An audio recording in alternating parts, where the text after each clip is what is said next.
Hello and welcome to this new episode of Daughters of Narcissistic Mothers podcast. I'm Matilda and I'm your host. I'm an inner transformation mentor supporting women in healing mother wounds through women's circles and through the one-on-one 10 weeks program.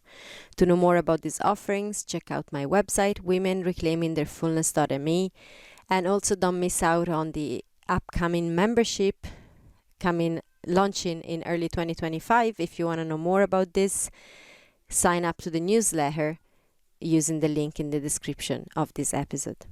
Now, to talk about the topic of today, let me start by asking you, do you find it hard to ask for help? Are you supporting everyone around you but never prioritizing yourself? Are you giving your time to a lot of people, never leaving any time for you? Do you inevitably feel guilty when you do something for yourself? If you're nodding at any of this, I want you to know that you're not alone in this. The putting everyone else first syndrome is incredibly common among daughters of narcissistic mothers, and I definitely have experienced it for a long time in my own life. Asking for help was not an option in my world. Taking time to do something for myself was not even crossing my mind. The only way I could do that was to find what felt like a valid justification, such as work or my health. Many times, to justify taking some time off to myself, my clever subconscious would make me get sick. So I had no choice and a great justification too. So I would literally say to my husband, "Oh, I need a week off, I'm so tired." And without fail, I'd be sick soon after that. My body truly needed that time off, but I couldn't allow myself to stop, not even for a few minutes, so my body had to get sick to get the message across. Did this ever happen to you? Do you find it near impossible to take time to yourself to simply do something you love? Not something necessary, not something obviously important, but something you love and want to do. Or even time to just be. How often do you sit on your favorite armchair and take a few breaths just being? No phones, no distractions? If you do, that's amazing. And I want to congratulate you on that, because it's a wonderful practice and it's a very powerful practice. But most of us never do. I'm publishing this episode on Christmas Eve. So if you're among those celebrating this holiday, have you bought gifts for everyone? Have you run errand for anyone in the family who asked you? Have you prepared for everyone's needs? I'm quite sure you have, even if you probably still feel like you haven't done enough yet, because that's something we do, right? We always feel like we could do more, that we haven't done enough. And that's another wound. But did you take time for you? Did you do any of the things that make you feel good? Did you dare ask for your needs to be met? Did you get a gift for yourself? And if you didn't do any of those things, you're like, "Oh God, no, I haven't done any of that." I get it. No judgment here. I've done exactly that for years. So I really, truly get you. Asking for support, prioritizing yourself, finding time for you, expressing your needs with people around you are all things that feel almost impossible for daughters of narcissistic mothers. Often it doesn't even occur to us that we're even allowed to do any of the above. Why? Why is that? Because we all have been conditioned since early childhood by our narcissistic mothers that our needs don't matter. In one way or another, we've learned that it's safer to take care of everyone else's needs and that we don't deserve anything for ourselves. And the tragedy is that for most of us, these patterns run so deep, we don't even realize they're there, or not to the full extent. And when we become aware and actually start trying to do things for ourselves, then guilt kicks in full force and drags us back into the cycle. That has been my experience for the most part of my life, and I see this happening with clients all the time. The putting everyone else first syndrome, as I call it, is something pretty much every daughter of narcissistic mother had to face or has to face at some point in their healing journey. It comes from the core wound of not deserving love, not deserving time and attention, not deserving joy or success, and so on. Not deserving anything good that is for you. And where does this wound come from? It's really important to understand where it comes from to actually really fully understand the mechanism and unpack this wound and overcome it. So where does it come from? As we know, a narcissistic mother is self-absorbed in her own importance. Her needs come first, her emotions are the most important and the most valid. And when she says she's doing something for your good, she's actually subconsciously meeting her own needs, not yours, and that's without fail. Even when they seem like they're coming from the best of their intentions, it's ultimately to soothe something within the mother. It's not actually because the mother is attuned to the child. And this is like, you may have different level of narcissism, different grades of it. So you can have someone that is really highly narcissistic as a mother, or someone that just is more emotionally mature and unavailable than full-on narcissist. So they can come from the best of intentions, but because they're emotionally immature, they don't actually know that they're doing it for themselves and not for you.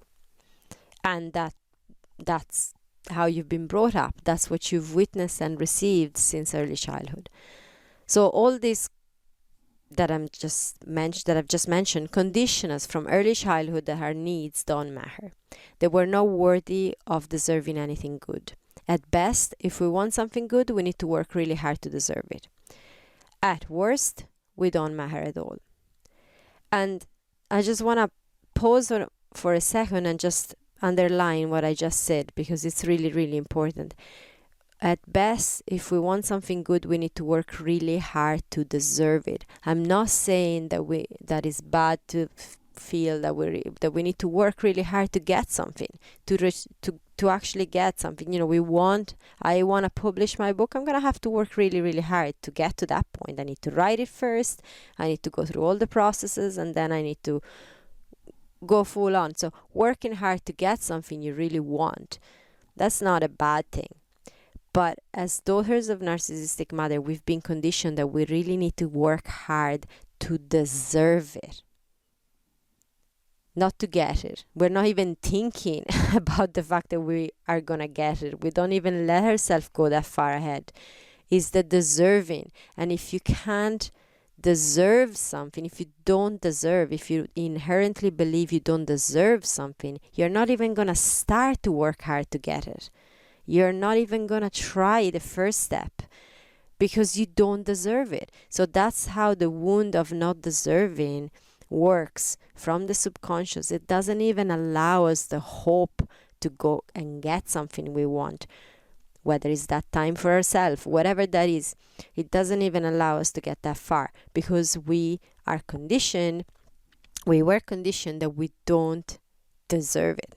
Okay, so that's the conditioning, that's the wound of not deserving, and that's why it's such a core wound, because it really rules a lot from the subconscious as to how we're going to face life, what we're going to do. The actions we're going to take get very much ruled by this wound. So if your mother is a grandiose narcissist, she may have told you outright how undeserving you are of everything, how much of a sacrifice has been for her to bring you into this world, and how little you have given back to her. I've been told that by my beautiful, grandiose narcissist of a mother. So that's, if you have been through that, I really get it. If your mother is more the vulnerable type of narcissist, the victim type, you may have learned to look after her emotional state, making her well-being your responsibility. So prioritizing yourself has not been an option for you growing up at all. That's what happens with a vulnerable narcissist. If your mother was the type that neglected you, you had to learn to get things done without time to waste on yourself. All the time, also being conditioned to deep down believe you're undeserving of love and attention, because if your narcissistic mother was neglecting you, for sure you weren't getting love and attention at all. And you may also have grown up being the one taking care of your siblings. Often the case if you are the eldest, but not always. Sometimes you could be the appointed one no matter the age. So if you're the parentified child, you had to be the one taking care of everyone or of all your siblings. Definitely you've learned that there's no space for you to take time for yourself, to do things for yourself. That's not safe, that's not even allowed, that's not an option. If you were the golden child, then you were probably conditioned to do what made your narcissistic mother proud. She lived, and she might still do that, her life through your successes, and expressing your real needs was definitely not part of the picture she drew for you. Because if you're the golden child, you need to live in function to what your mother wants you to be or become, and your successes are what fuels her. So you can't actually wake up one day and go, well, actually, mother, these are my needs, because that would get you from golden child all the way down to scapegoat in the blink of an eye. The golden child status can be very fragile, and that's quite the bind. So if you were the golden child, you may have experienced this. And these are just some main general dynamics that may have led you to here and now, where expressing your needs, doing something for yourself, or asking for help don't even feel like an option for you. One of the biggest hurdles for clients when they start working with me is to find 10 minutes every day to be with their breath. This is one of the most potent and healing practices I've found. It's the one that has built the foundation for my own healing. It gives the most amazing result, and it's only 10 minutes. And rationally, this is a really good argument for everyone to actually do it, isn't it? And we all get it rationally. And yet, when I'm asking this of clients, it feels like I'm asking them to climb Mount Everest barefoot with no oxygen. And I get that. And there's no judgment. And I know that this is something that we need to work through. It's part of the journey. It's part of the healing journey. So again, no judgment. I totally get it. It has been the very same for me too. It's one of the biggest obstacles we face in this healing journey. The wound of not deserving. For years, I couldn't understand my own internal resistance to doing something for myself. I felt like I was crazy. I was being asked by my mentors, by the people that I was working with, to do something for myself for like a few minutes, and I couldn't believe the resistance in my system. The resistance, it was like I was allergic to do that thing that they were asking me to do. I'd do anything else. I'd be finding things to do around the house, around the place, with excuses, like there was always something else, always someone else that needed me more. And it felt ridiculous. It actually did. It felt like I was crazy, and it felt ridiculous because it should have been so simple. I mean, what they were asking me to do was so simple. And yet, I now know I wasn't crazy, nor ridiculous. It was the conditioning I'd received growing up. And the same goes for you. You're not crazy or bad or broken or ridiculous or anything of that. You have been conditioned to believe you don't deserve anything for yourself, and that the only way to get validation and love is to do it all for others, to please others, to see to their needs all the time. So how can you turn this around? Because we're always getting to this point, yeah? That's the most important part. We understand that there's a wound there. There is a pattern that is unhelpful.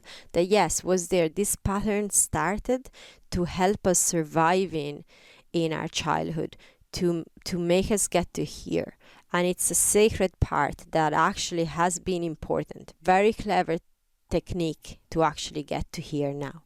But now this pattern is not helpful anymore, and it's actually keeping you stuck and not allowing you to go further in your healing journey, not allowing you to be you, to experience life fully, to reclaim your life fully, to be who you are, you authentically you. So the wound of not deserving can truly get in the way of your healing. It prevents you from doing the things you need to do for yourself in order to move through the trauma you have been through and come out the other side your authentic self. It is hard to achieve that if the patterns in your system don't allow you to ask for help or to take time for yourself and so on. Overcoming the wound of not deserving takes time, and it's definitely a process. But here's something you can start doing from now, which will help you. That's what I want to give you today. Something that you can start doing from now, alongside all the other work that you're doing on your healing journey, alongside the support you're getting.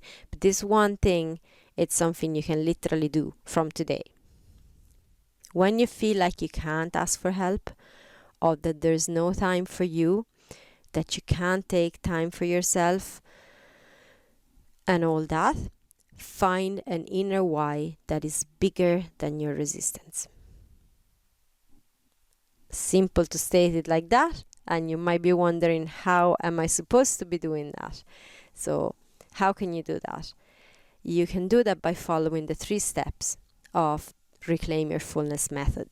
This is what I teach to my clients. This is what we work on in the women's circles. This is the core of this work, and this is what I'm sharing this with clients because this is what has supported me massively. This is what I have sort of distilled and come up with after all the work that I've done with myself and then with all the women I've worked with. The 3 steps are pause, feel, and respond.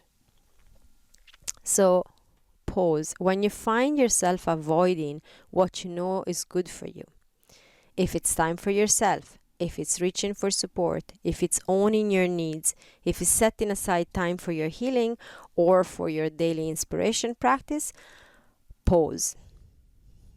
That's the first step. Let's say, for example, you notice that instead of taking time for you, you're cleaning the house again. Or maybe working an extra shift you could have said no to. Or doing something for someone else. This is where you want to pause. And I know we've all done that. How many times have you been just about to do your practice or the thing that you know it's going to be good for you, or just taking some time for yourself, and then you notice that you don't even notice anything, but you're like, okay, I actually feel I need to clean the house again.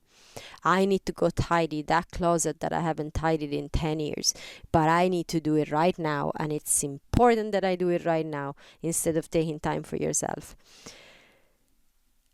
And I know you're smiling because I know when I've been told this by my own mentors, I'd be like, yeah. Now that you point that out, I've done that so many times, because I have so many times. The resistance to do something for myself would come on full force, and I'd be there about to do something, and then all of a sudden something so incredibly unimportant, but in that moment it feels so incredibly important, comes up, and I dropped everything I was doing for myself and I went to take care of that. I remember really well, I'm never going to forget this. A client years ago shared with me that she had cleaned the entire house. She spent hours cleaning the entire house, done an amazing job, and she was finally sitting on her favorite armchair to take time for herself, because with the work she was doing with me, she knew this is what was going to be good for her. So, and as she was sitting on her armchair and she looks around the room, she sees one cobweb in a far corner of the room, and it's like immediately this incredible pull to get up from the armchair and go take care of that, and this feeling of you're not deserving to rest because you haven't done a good enough job. And yeah, that was part of the process, becoming aware of it. So we're not wrong for feeling that way. I've had that so many times, and it may be the cobweb in the corner for this woman. It may be your child that comes in and asks you for something that you know they could wait a little bit longer, but you just get up from whatever you were doing for yourself and you just go and tend to that immediately. Or your partner or your mother ringing, and you hear the phone and you're like, oh, this is my mother asking me for something, and instead of continuing doing what you were doing for yourself, you jump up and go answer. And we've all done that. We have those strings that get pulled, and they're really strong pulls, and in that moment it feels like the world is gonna end if you don't go tend to that. If you don't remove that cobweb, you're a bad person. That's how it feels on the inside, because you're actually stealing time. What you're doing for yourself, because you don't deserve it, because of the wound of not deserving, you feel like you don't deserve it. So it's like you're stealing time from the things that you should be doing instead. And that's incredibly heavy.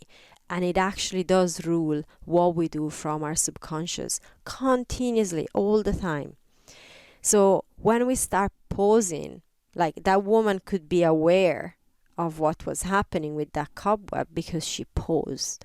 That pause is important. When you feel that resistance coming on, you pause. When you realize that you're avoiding doing something that you know is good for you, that you're avoiding reaching out for help, that you're avoiding owning your needs, that you're not doing that, pause. It all starts from that pause. Then feel. When you feel what's there in that moment, you learn what the resistance feels like. You learn what the avoidance of your needs feels like. You start feeling the pattern at play, and when you can feel that pattern at play, then you can start recognizing it quicker. So that, for the example of that woman that was sitting looking at the cobweb, because she'd been doing that for a while, she was recognizing it way before automatically getting up and go reaching for the duster to go clean that cobweb. She was still sitting on her armchair. Yes, she was feeling the discomfort, she was feeling the resistance and all of that. That's part of the process, but she was still there. She was still in her space. She was still practicing doing something for herself. And that's what happens when you feel. So you pause, you feel, you learn to feel what the resistance feels like. You learn to recognize it and then respond. That's the third step. That's very, very important. And that's where you respond with an inner why that is bigger than your resistance. You find an inner why that is inarguable with. We have so many whys that are inarguable, that feel inarguable as to why we should get up and clean that cobweb, why we should run to answer the phone to our mothers all the time, why we should be doing this and should be doing that and should, instead of actually taking time for ourselves. All those whys are ingrained in our system, and that's the conditioning we've received. So you need to find an inner why that's bigger than all of that. Yours, and that's yours. This is going to be very personal to you. There's no right or wrong answer to what is your inner why. It can be anything that gives you that kick of energy to actually go with it, to find the time for you, to reach out for support, to own your needs without guilt, and build from that. And if guilt comes up, it's okay. Guilt may come up. It's going to come up. It's kind of part of the process for us daughters of narcissistic mothers. We've been conditioned to feel guilty for doing things for ourselves from a very young age. So you find an inner why that is even bigger than your guilt, and you keep building from that. And it can be anything. As I said, this is very personal. It can be the love you have for someone else, like your children, for example. I've used this a lot. When I couldn't find a why, as in when I couldn't believe in myself that I could do this just because of myself. You know, I deserve it, so I'm going to do it. That didn't sound true to me for a very long time. So I had to find a different inner why, and feeling like if I did that for myself, then I was going to be a better mother for my daughters. That for me was an inner why that felt true for me in those moments, and it actually gave me the motivation to do things.